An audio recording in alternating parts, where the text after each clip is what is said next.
I think regardless of which side of the importation debate you're on, we're really all here for the same reason. We all want patients to have access to safe drugs. So those of you who are in Congress have a challenge ahead of you. I mean, drug safety, or drug pricing is a real problem. It's one that Pew is engaged in help trying to solve.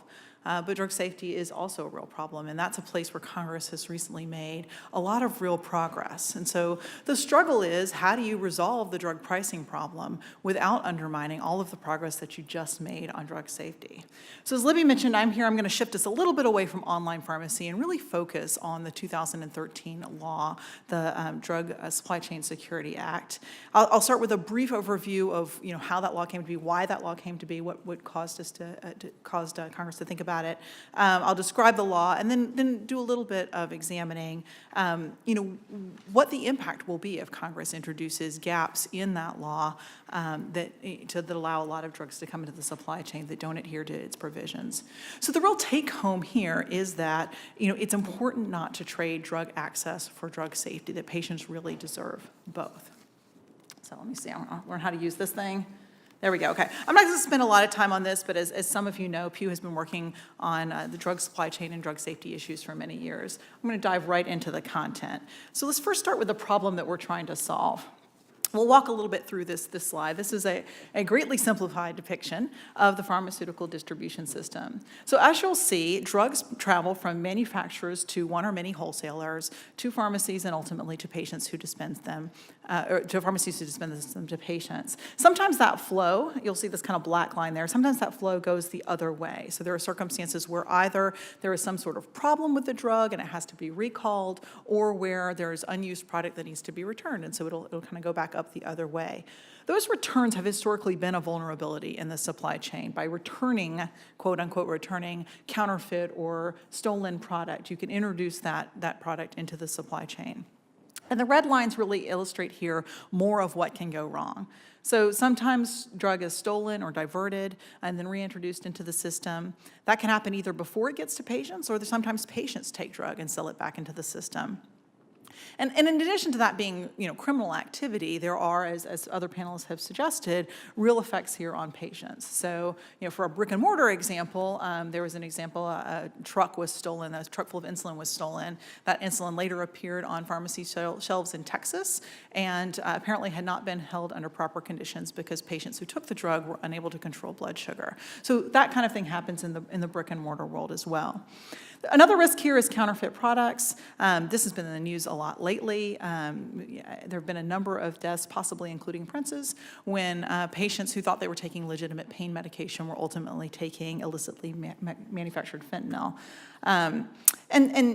Just one particularly dramatic example, some of you may have heard of this one, it's a little bit old, but still my favorite. Criminals cut an enormous hole in the roof of a warehouse, rappelled down through that hole, and loaded $76 million worth of drugs into trucks and took them away. And that number, I think, illustrates an important point. We're all here today because drugs are expensive, but it's precisely because they're expensive that there is such an incentive to counterfeit them and to introduce them into the supply chain. So fortunately, Congress recognized this risk and has taken action to secure our drug supply. The DSCSA was passed in November of 2013.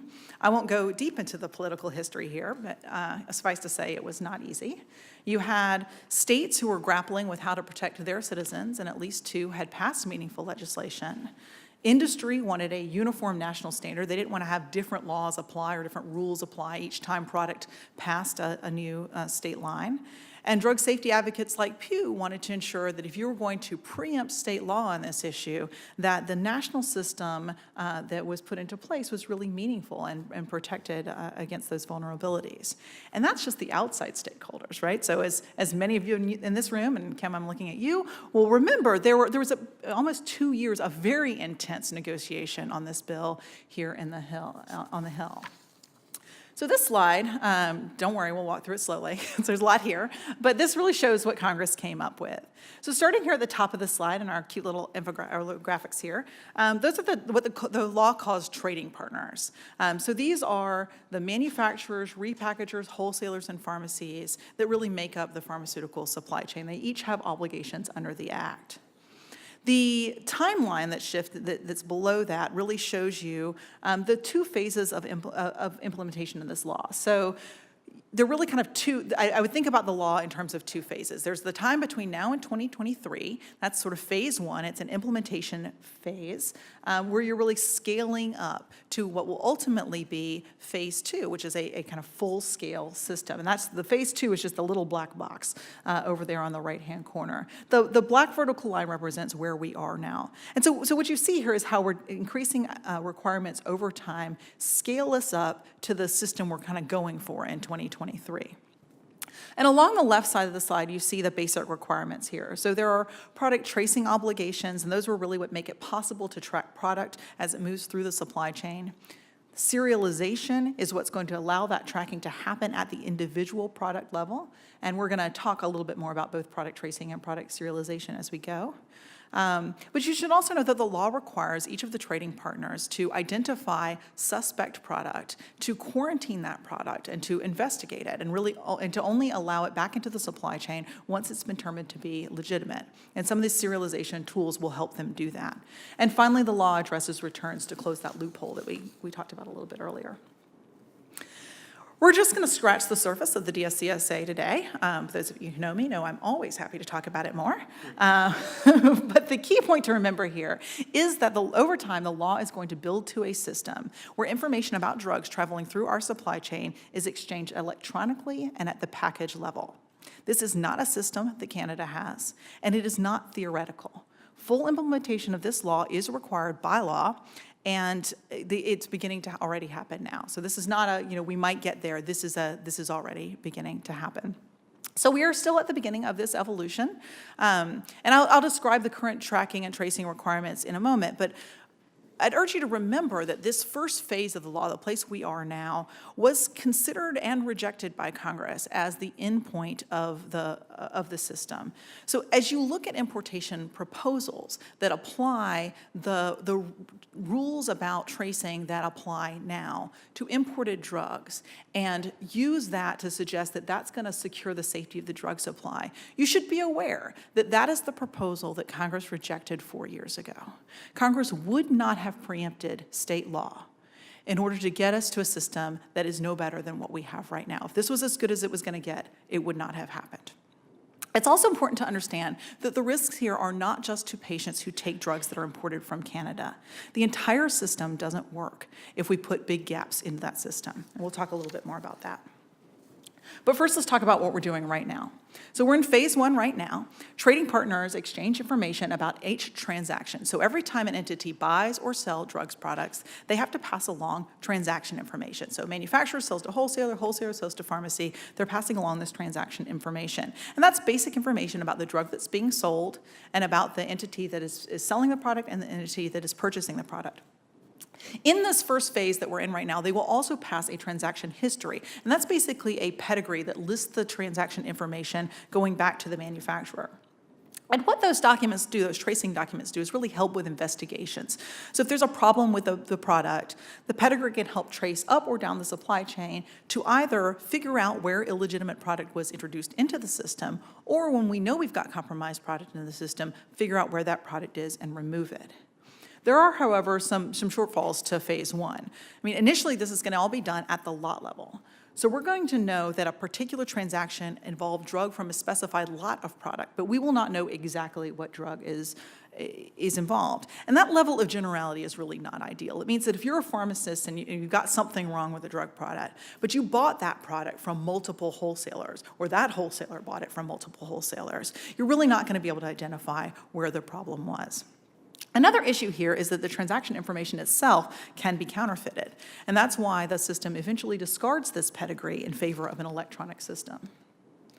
Serialization is what's going to enable that transition to an electronic package level system. So starting this November, every package of drug product must contain a product identifier, and our little graphic there is trying to illustrate that. The identifier is a machine-readable tag that contains a unique identifier for each package of drug product, along with other basic information about the drug. So manufacturers will get those onto packages starting this November, and then over the coming years, the rest of the supply chain will come online to the system until everyone is dealing only in serialized product. There are immediate benefits to the serialization. It means that as soon as you've got product with that serial number on it, you're going to be able to take that, ping the manufacturer, and verify that this is actually product that came from that manufacturer. But serialization is also what makes it possible for us to shift to phase 2. Phase 2 is the good stuff. Phase 2 is what made this law worth doing. By November 2023, we will have an electronic system able to detect exactly where in the supply chain every package of product is. That means that if there's a package there that shouldn't be, it will be relatively easy to flag. It means that if a company or FDA want to investigate suspect product, they can trace every package of product through the system. And if there's a recall, the manufacturer will be able to issue an alert that gets to exactly those pharmacies that bought that product. And so they will know that they've got compromised product on their shelves. This is a significant enhancement over the system that we have today, and industry is already heavily investing in getting us there. So let me shift a little bit to the topic that I think brings us all here today. Let's talk about importation. The success of this system hinges on its comprehensiveness. With the exception of certain discrete product categories that are spelled out in the law, every unit flowing through the system will carry this traceable product identifier. So then we have to think about what happens if we've got imports coming in that don't bear that identifier. So first of all, those imported products won't conform with the DSCSA. Even if we say that companies have to pass transaction information and transaction histories, those histories aren't sufficient. They're not unit level, they will not allow for verification, and they will not allow those packages to participate in the electronic phase 2 system. And importantly, they can be counterfeited. Those companies that are sophisticated enough to counterfeit drug products can also counterfeit the documentation that goes along with them. But as I alluded to earlier, it doesn't just stop with the imported drugs. The system doesn't work if a lot of drugs that are in the system are not part, a lot of drugs that are in the country are not part of that system. And I think we have to assume that it will be a lot of drugs. Like for importation to work as a drug pricing policy, you want a large volume coming in so that you are lowering those prices. And the allure of the U.S. market, I think will be substantial. And so I think we have to assume that we're not talking about a little bit of product coming over the border, but that if we open this up, we're really talking about a substantial volume here. And that means a substantial gap in the security system, in what the DSCSA put together, is substantial enough that it could render both the law and all the work that's been done to implement it essentially meaningless. Because if there's a lot of imported product on the market, then if you are a wholesaler or you are a pharmacist and you receive a package of product that either has been flagged through the electronic system or is otherwise suspect, you no longer assume that that product is illegitimate. Now you think it's probably just Canadian, and you pass it on. And we are back to the exact same problem that Congress set out to solve before the 2013 law. So I will just conclude with, this takeaway. We do need drugs to be affordable, but we also need them to be safe. And the DSCSA was a tremendous step forward. So as you consider how to solve the drug pricing problem, I would urge you not to throw out the remarkable progress that Congress has made in drug safety. Thank you, Elizabeth.